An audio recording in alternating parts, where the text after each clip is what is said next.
I don't think we have to go really fast. I don't agree. I think we have to to be realistic. You just pointed something which is very important, that it is also working on ourselves, and it's going to take some time. If you ask me, personally, if you ask me what is democracy, I have no background about democracy. No, but you have a dream about democracy. It's a dream, exactly. Yeah, right. So what will be this dream in reality? What do I want to know? What do I want to have? We know perfectly all about the democracy in Europe, in the United States, for example. We know all about the American elections, but we don't know anything about the elections in Tunisia. I agree. Because it was not so attractive. So yeah, I agree. I said Tunisians maybe were reading, were watching, they know theoretically what is democracy. But when it comes to reality... To apply this... well, even in our behavior with our kids, you know? So.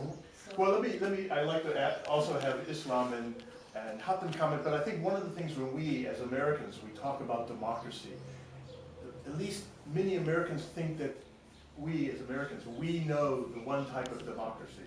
And I think what we're seeing now in Tunisia is that Tunisia can have its own brand of democracy and its own pace of democracy.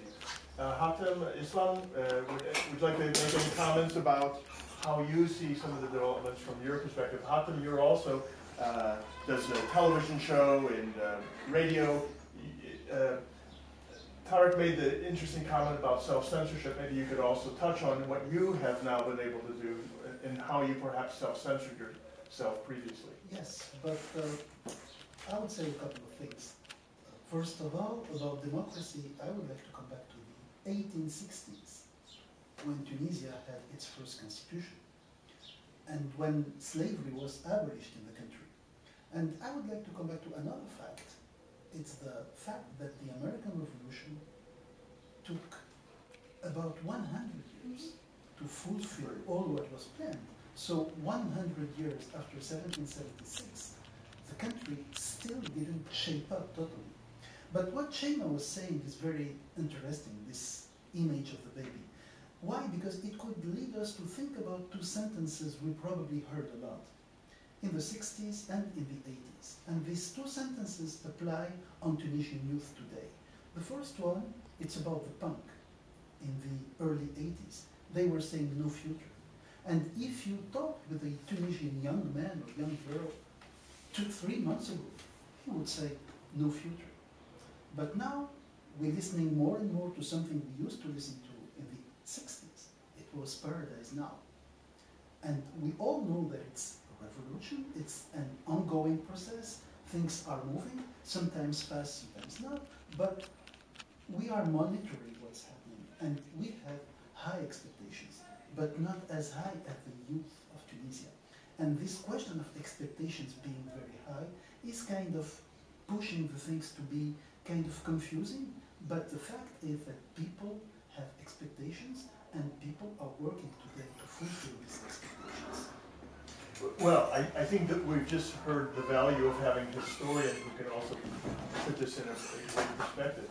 Islam, you're again with people from different walks of society in your business and the different projects you do, which are very diverse.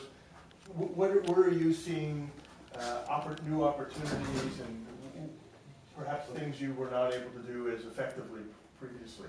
I can tell you just about my personal experience with American people, and I had some American groups in Tunisia, and I was leading some of the groups. The funny thing is that generally, whenever they have to ask if you have a democracy in Tunisia, before, I'm talking about the groups we had before the January 14th, and they choose to ask me whether we have democracy or not, right in the Medina of Tunis, behind the Prime Ministry, which is very bad. I mean, you have lots of people just hearing whatever you're saying, and you have to be very careful what you say. My answer was very democratic, let's say, that we have our own democracy. I'm not saying that we have a total dictator. Let's say that we have our own.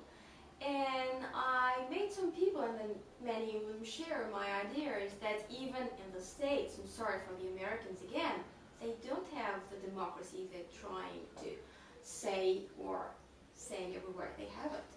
And again, another mistake, let's say, I'm not blaming anybody, we're just talking about history. When you have some people going to some other countries saying, okay, well, just bringing democracy to you. You don't bring democracy, you're just bringing chaos. That's what say what we see in Iraq or Afghanistan, and they know it very well.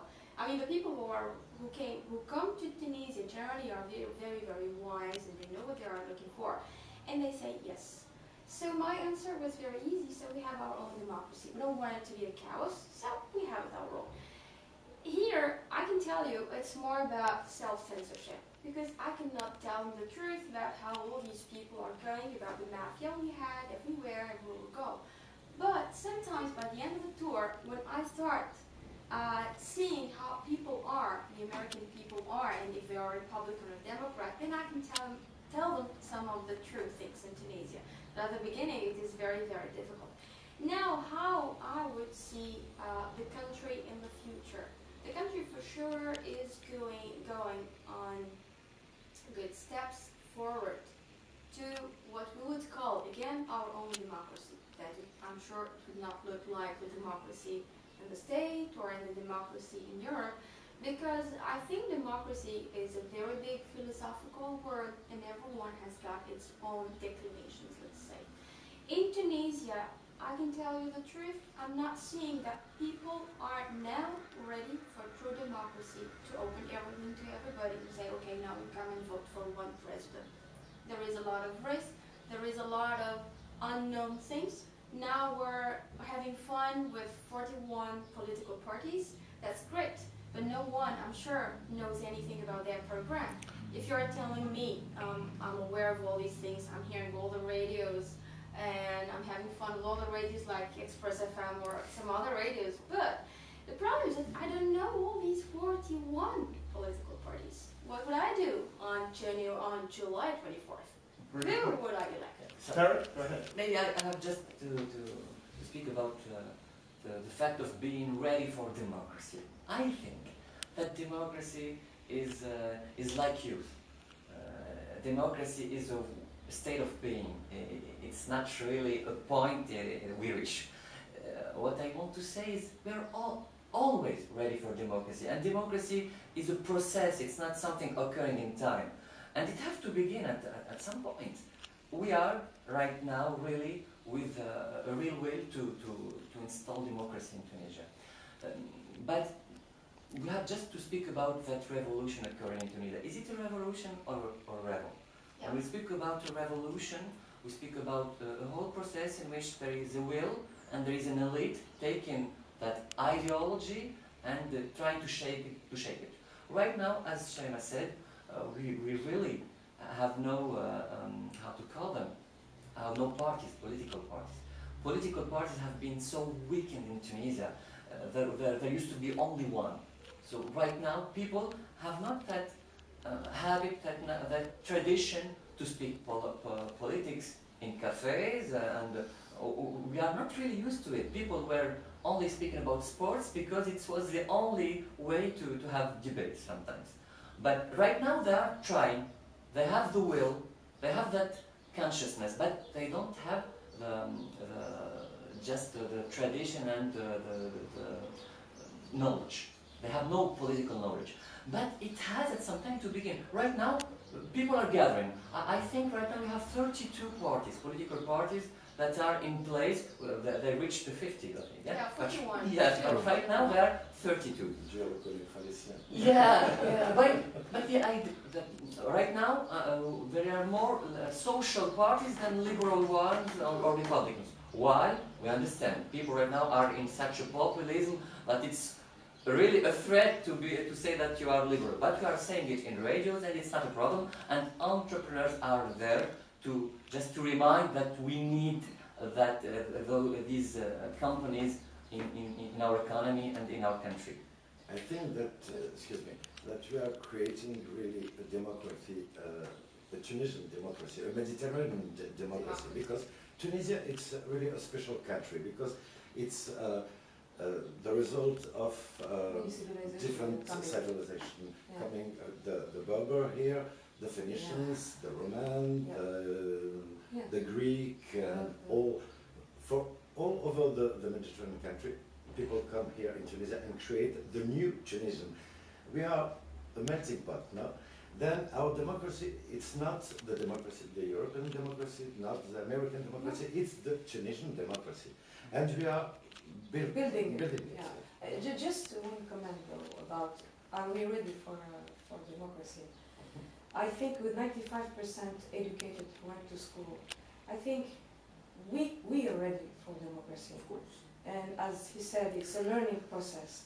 And it is important not to compare Tunisia to other Muslim Arab countries. For me, we should not put Tunisia in a bulk like that, saying, oh, what's happening in the Arab world? No, it's what's happening in Tunisia, and then what's happening in Egypt, and what's happening in Yemen. Each country has its own specificities. And I think Tunisia, with the investment made on education, I think the learning process will not take that much time, I think, but we are ready, definitely we are. It's gonna maybe take my generation, but I don't think my daughter's generation will wait for it, so, yeah. And this explains also why the revolution starts in Tunisia in the whole Arab world, no? Exactly, so this is what explains, because Tunisia is only 10 million. Tunisia, when we did the revolution, it was one voice, one hope, one objective. Why are we are ready to have the freedom of speech, we are ready to have an economy that is strong, and we are ready for the rule of law, for a government of rule of law. Just philosophically. Yeah. When we talk about pluralism, it goes with wealth too, because Tunisia is culturally very wealthy. So many civilizations has gone here, so many different people and communities are living in Tunisia, and we are really used to pluralism. People they are not socially exposed, they accept everything. Even minorities and sexual minorities are accepted in Tunisia. But I would say culturally, it's not accepted, and people don't show it. But people, when they gather, people when they're not socially exposed, they accept anything. And I heard so many insightful analysts saying that Tunisia is really the country that is ready for democracy right now.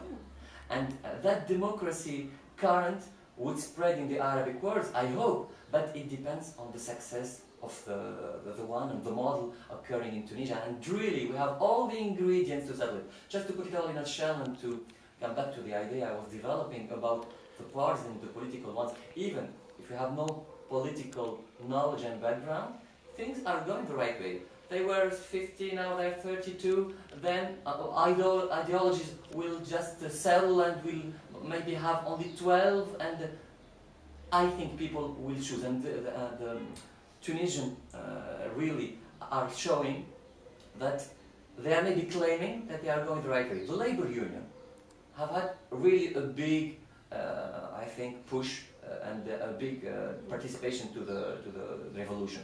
But maybe right now they have done a lot, because right now they're claiming so many social, they are overwhelmed, and they can't just ignore what people are saying and what oppressed ones are claiming for. But right now they are moderating a bit, we feel it. They're just wanting to participate a bit in the political path of the country, but they are going back to their basics. And this is, I think, really the good path for Tunisia, and it's occurring. I don't think that democracy will take a lot to settle in Tunisia. Maybe it will take the right time, and we're just